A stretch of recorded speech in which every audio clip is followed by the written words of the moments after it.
Hey, it's Professor Grabowski, and in this lecture I will address a topic that's a major issue in media ethics, and moreover, a major issue in America today. I'll be discussing free speech. To clarify, when we talk about speech, we don't just mean spoken words, we mean all types of expression, including newspaper articles, films, artwork, photos, social media posts, lectures like this one, discussions at cafes and bars, and much, much more. Basically, any way in which we communicate and express ideas. At the core of the free speech dilemma is this: what sort of speech should be permitted? And should there be any limits on that speech? Of course, as a student in an American university, you've surely learned about the First Amendment. The First Amendment is basically a promise by the United States government to respect the individual rights of its people, particularly expression in all its forms. But it's important to understand that the First Amendment is not the same exact thing as free speech. Often people misequate these two things. The First Amendment differs from the concept of free speech since it only defines the limitations on the government in restricting speech. The concept of free speech is broader than the constitutional provision. Many people consider free speech a basic human right, and in America, freedom of speech is often threatened by actors other than the government. There are many ways that the concept of free speech can be violated, and that censorship can occur that does not involve the government. It's important to remember that the First Amendment only prevents the United States government from restricting speech. So if a social media platform censors content or suspends a user, they have not violated the First Amendment. However, they have arguably violated the principle of free speech. Free speech existed before the First Amendment, and it exists outside of it. Freedom of speech is a much bigger, bolder, and braver idea than the First Amendment. Similarly, if a newspaper decides not to allow readers to make comments on articles on their website, they have not violated the First Amendment, but such action is certainly not free speech friendly. Thus, when considering the issue of free speech in the context of media ethics, it's important to not get hung up on the legalistic perspective, which is something Americans have a tendency to do. Just because an action does not violate the First Amendment does not mean it's ethical. As I discussed in my first lecture in this course, ethics is not a matter of simply following the law. A good legal system incorporates ethical standards, but laws can deviate from what is ethical. So when a social media company decides to deplatform a user for posting a controversial opinion about COVID-19 or some other political matter, as they have done in many cases, they absolutely have a legal right to do that. Or if the same social media platform decides to allow the controversial post, they also have a legal right to do that. Legally, these platforms can allow or restrict as much speech as they want with very few government restrictions. But defending their choice to censor or allow speech by simply saying that it's a private company and they can do what they want is not an ethical argument. You're simply stating the law. Just because you can do something doesn't mean you should. And just because you're not required to do something doesn't mean you should refrain from doing it.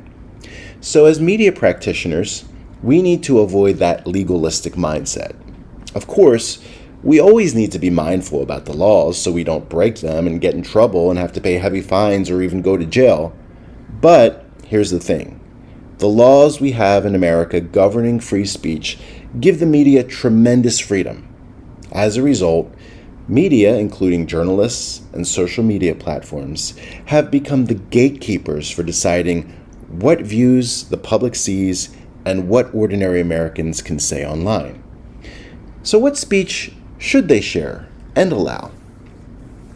Speech, as I mentioned, encapsulates many different activities, including speaking, writing, singing, acting, burning flags, yelling on the street corner, advertising, threats, slander, and so on.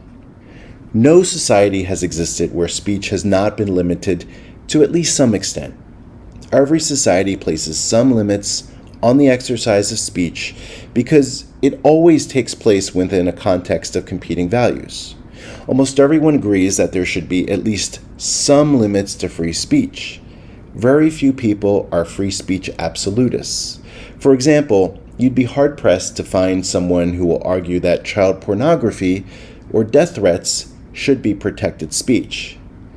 But those are extreme examples. There are many types of speech that fall in between speech that is obviously objectionable and speech that is obviously permissible. And on a daily basis, journalists and social media platforms have to decide whether to expose the public to that controversial speech or to censor it. They must weigh the relative importance of competing ethical principles, such as telling the truth or avoiding offending and harming people. Or they may have to decide between providing information that will help the public make decisions or respecting an individual's right to privacy. The issue of where do we draw the line on free speech has been going on since time immemorial. But it's become even more contentious in modern times with the internet, which allows for anyone to instantly share their views with the world, and that speech can be memorialized forever because people take screenshots and the internet does not forget. But even before the internet was invented, there was a long-running conflict between two schools of thought on the issue of freedom of speech. Most of the major moral philosophers, both past and present, fall into one of two camps. They are either libertarians or they are communitarians. Our textbook goes into detail on these two philosophies and their thought leaders, so you should read up on that, but I will summarize it in this lecture. First, there is the liberty theory, which has greatly influenced America's approach to integrating free speech into its social contract. This philosophy was espoused by famous thinkers such as John Milton, John Locke, John Stuart Mill, and Henry David Thoreau. The liberty theory holds that free speech is essential for furthering four values. The first value is individual self-fulfillment. Many Western philosophers believe that free speech helps maximize our self-growth and makes us more fulfilled and happier. In a sense, this belief is Kantian in nature, with its focus on the autonomy of both the speaker and the listener. Philosopher Immanuel Kant emphasized respecting the dignity of individuals, and when you restrict what they can think and say, you're not respecting a person's dignity, he argued. On another level, this value is Aristotelian, in that it sees speech worthy of protection because it furthers self-fulfillment and provides for a stable culture and community. This value also feeds into philosopher John Locke's view on the social contract. We covered Locke earlier in the course. You'll recall that Locke championed the rights of individuals over the power of the government, and by doing so presented the founders of the United States with a fully developed concept of government as the agent of the people. His ideas are reflected in America's Declaration of Independence, when Americans declared they refused to be ruled by the King of England. One of the triumphs of the libertarian view of free speech is that it gives protection to the individual as well as the group. A key interpretation of the free speech doctrine embodied in the First Amendment is that no voice can be silenced, not even the faintest. So libertarian theory is very individualistic and focused on protecting the rights of the individual. This theory has also helped shape modern American journalism. Under the liberty theory, journalists have the right to publish what they want, and they're not answerable to anyone except themselves for what they publish. One of the most adamant defenders of individual rights over group rights was British philosopher John Stuart Mill, whom you have also read about. He provided support to this theory in his 1859 essay on liberty. It is perhaps the most famous defense of free speech. Mill firmly asserted that no individual voice should be silenced, especially by the din of the majority. He said that if all of mankind, minus one, were of one opinion, and only one person were of the contrary opinion, mankind would be no more justified in silencing that one person than he, if he had the power, would be justified in silencing mankind. Mill was concerned with the dangers of operating from a greater good perspective without consideration of minority opinion. This historical emphasis on the individual has in part grown from an Enlightenment period of distrust of government, especially totalitarian regimes, and a firmly held belief in a social contract construct that gives the individual power over the group. Keep in mind, it's not popular speech that needs protection. Since so many people agree with such speech, it's not threatened. In fact, if everyone agreed on the same issue, there would be no need for free speech, and there wouldn't be any debates that cause controversy. So it's unpopular speech that needs protection. And if we don't protect unpopular dissident views, we could face what philosopher Alexis de Tocqueville called a tyranny of the majority, which is a situation where the more powerful group is able to impose its will on the less privileged minority groups. That's why philosopher John Rawls was a proponent of the liberty theory. He believed a truly just society cannot exist when the well-being of the community comes at the cost of individual rights. And in America, thanks to our embrace of the liberty theory, marginalized individuals and groups have been able to achieve progress because they've been free to express their concerns. Of course, this also means those groups have been subjected to hate speech. So allowing free speech comes with benefits and drawbacks. Truly supporting free speech means supporting the rights of others to express bad and offensive ideas.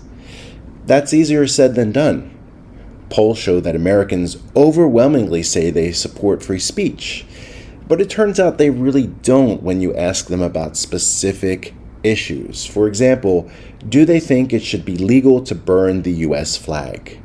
Or do they think Donald Trump should be banned from social media? Or do they think adult pornography should be censored? Do they think athletes should have to stand for the national anthem? Supporting free speech doesn't mean you have to agree with such controversial speech as those examples, but it does require tolerance of that speech. As the French philosopher known as Voltaire is credited with saying, "I disagree with what you say, but I will fight for your right to say it." So libertarians recognize and even embrace the politics of conflict and the clash of self-interests. As a counter to this argument, some people will say, well, you have the freedom to say what you want, but not from the consequences of your speech. But when the consequence of having a different political opinion is deplatforming from social media platforms, which have become the modern-day public square, or when it's expulsion from school, or when it's getting fired from your job, that's not really freedom at all. As Mark Twain once quipped, "As an active privilege, free speech ranks with the privilege of committing murder.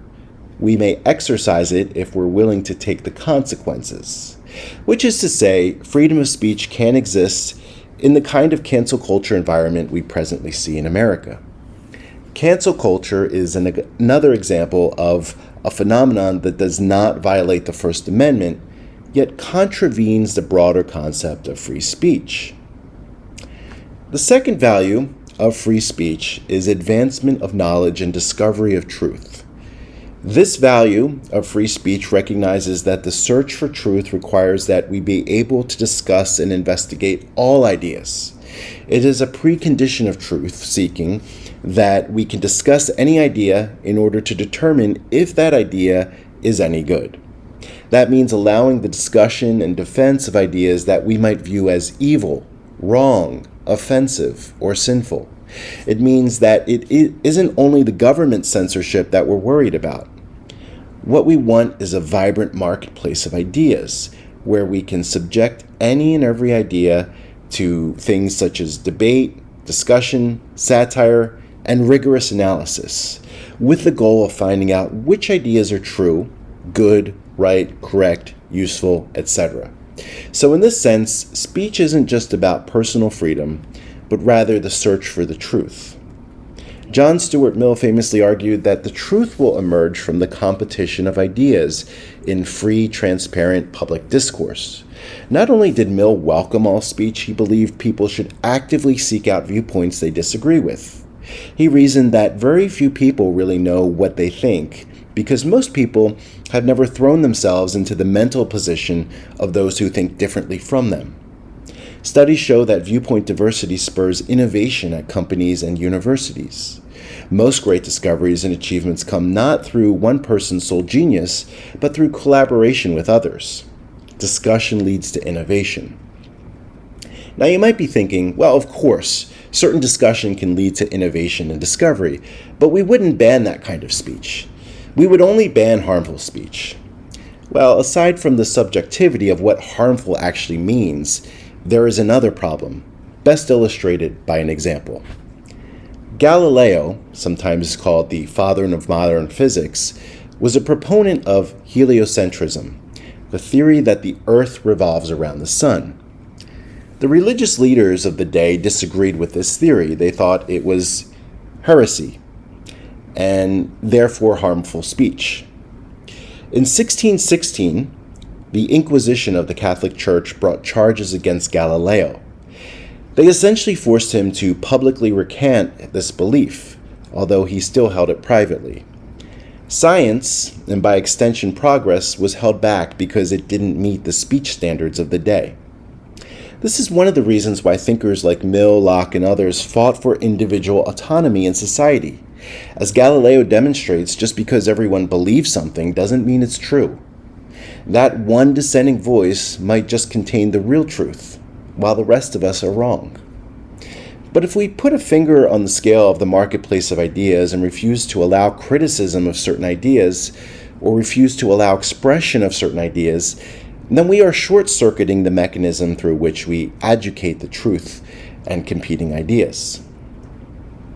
The third major value provided by free speech is participation in decision-making by all members of the society, which is to say, free speech is important for democracy. Philosopher Alexander Meiklejohn was among those who believed that free speech is necessary for sustaining democracy. Defending speech on democratic grounds has many parts. One is a claim that the public needs a great deal of information in order to make informed decisions. Another is that because government is the servant of the people, it should not be allowed to censor them. Such arguments show that one of the main reasons for justifying free speech, especially political speech, is important, not for its own sake, but because it allows us to exercise another important value, which is democracy. Related to this value is the fourth value, which is the achievement of a more adaptable and hence stable community. The rationale is that fostering an environment that's accepting of a wide range of viewpoints is essential to liberty and democracy, especially as the United States grows more diverse and pluralistic. It's what English poet John Milton called a marketplace of ideas, as you learned in this week's readings. Legal scholar Thomas Emerson expanded on this value when he argued that freedom of speech helps to provide a balance between stability and change. Freedom of speech acts as a safety valve to let off steam when people might otherwise be bent on revolution. As a result of these values, the liberty theory permits a great amount of controversial, offensive, and harmful speech. It would only restrict speech in very rare extreme circumstances, such as child pornography and death threats. Under this theory, any harms caused by speech are generally allowed, because speech does not, in most cases, physically harm people. Nobody has ever been rushed to the hospital because of words. Rather, people are potentially harmed only to the extent that they adopt any perceptions or attitudes because of the speech. In other words, the harm-causing speech does not itself interfere with the listener's legitimate decision-making authority or the autonomy of the listener. You don't have to read or listen to the speech, and if you do, you don't have to change your mind about anything. The listener has no right then to control that speech, since that would be disrespectful of the speaker's autonomy. So outlawing speech in order to protect people from harms that result simply because listeners might adopt certain perceptions or attitudes disrespects the responsibility and freedom of the listener as well as the speaker. Directly opposite to the libertarian approach is the communitarian perspective. It emphasizes the importance of community over the individual in the functioning of society. In contrast to most of the philosophies we have studied in our course, the communitarian viewpoint is rooted in Eastern culture and great thinkers such as Confucius, who was a Chinese philosopher and politician. The ancient Greek philosopher Plato also espoused a communitarian perspective, and we can find this concept in some of the Bible's teachings as well. Although the communitarian philosophy has ancient roots, it has gained currency in modern times. For example, Karl Marx expressed communitarian ideas in his Communist Manifesto. More recently, former U.S. Presidents Barack Obama and Bill Clinton also campaigned on the communitarian ideas. Communitarians believe that it's dangerous to place too much emphasis on the individual. Scottish philosopher Alasdair MacIntyre, for instance, has decried the cult of individuality as treating human beings as free will addicts with no relationship to society as a whole. This, he says, is a mistake. We are all born into society and learn to live within its shelter, developing as part of the whole. In this way, we are not, as the libertarians suppose, disconnected entities living wholly for ourselves. Likewise, Harvard political philosophy professor Michael Sandel argues that human beings simply cannot be considered as separate from their social communities. Communitarians disagree that rule by reason alone is sufficient to ensure community health. They believe it's necessary to take into account the social goals of the community, as exemplified through its cultural traditions and roles. Communitarians hold that the community's tradition and one's place within that tradition are vital to the operation of a successful society. In addition, to trust only in reason is to divorce oneself from the reality that human beings are simultaneously thinking and feeling creatures. In fact, Confucius didn't even recognize a separate state of reasoning absent emotion. Communitarians believe that the government's primary role is to ensure the welfare of the community, because it is the basis of all human interaction. They believe that we cannot be simply individuals pursuing our self-interests without regard for the society of which we are an integral part. Under this theory, journalists are responsible to the community of which they are a part. As discussed in our textbook, the trend toward public journalism is a reflection of this increasing concern for the place of the press in fostering community well-being. Under communitarianism, the traditions of culture and society are vital to the realization of the good life, and we cannot separate ourselves from that whole of which we are a part. In fact, our very roles within that society tie us to the community in ways we could not be joined as mere individuals. We are what we are, in part because of our roles in society. So communitarians would favor restricting individual rights in favor of doing what is best for society as a whole. So this is a bit of a utilitarian approach. The U.S. government arguably adopted a communitarian approach when it came to dealing with COVID.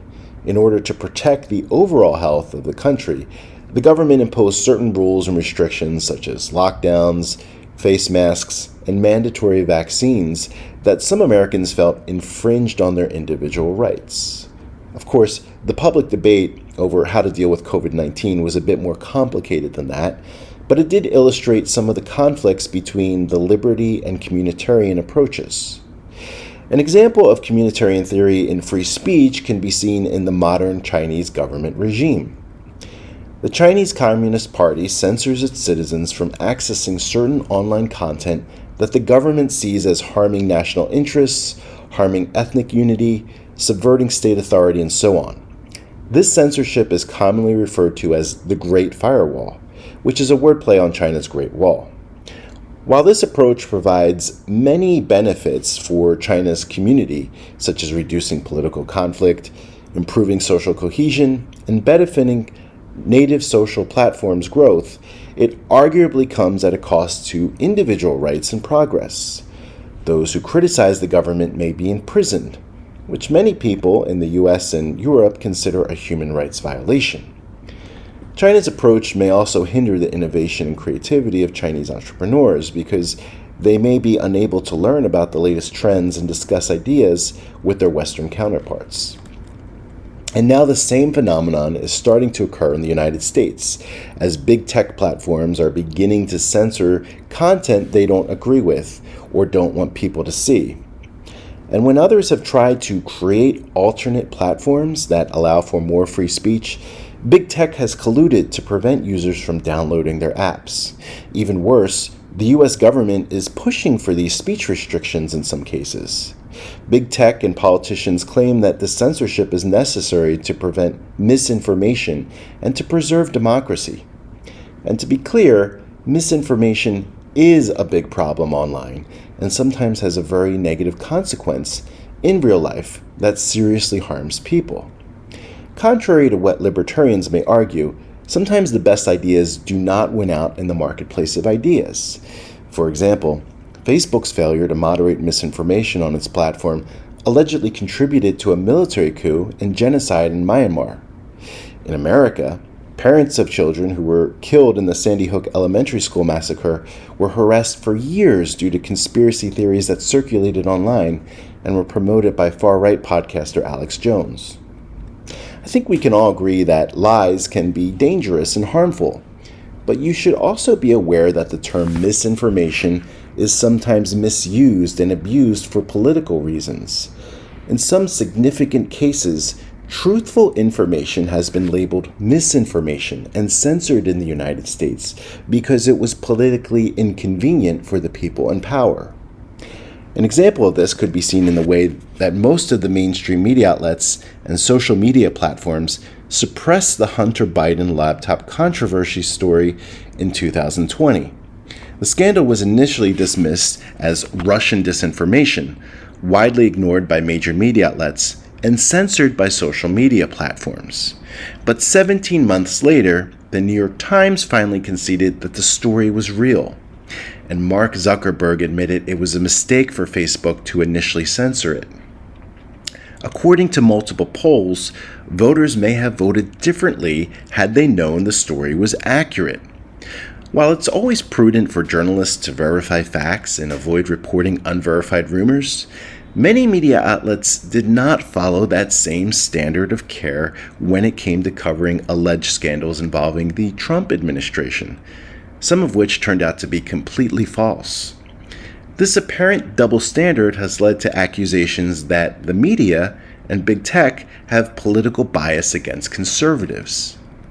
That said, I should also note that conservatives at times have supported speech restrictions. Recently, for example, some conservative lawmakers have pushed for restricting what teachers in public elementary schools can discuss about race and LGBTQ issues, because they contend it's harmful indoctrination of children. But critics argue that such restrictions violate teachers' academic freedom and even civil rights. One of the dangers of communitarianism is it can lead to authoritarianism, and the controlling political party gets to decide what are the community's values while pressing others' rights. We've seen examples of this on both sides of the political spectrum in the United States. So, as media practitioners who play a role in deciding what information the public knows, our challenge is to find a balance between these two very different approaches to speech, which both have benefits and drawbacks. It is probably unwise to allow all expression free rein.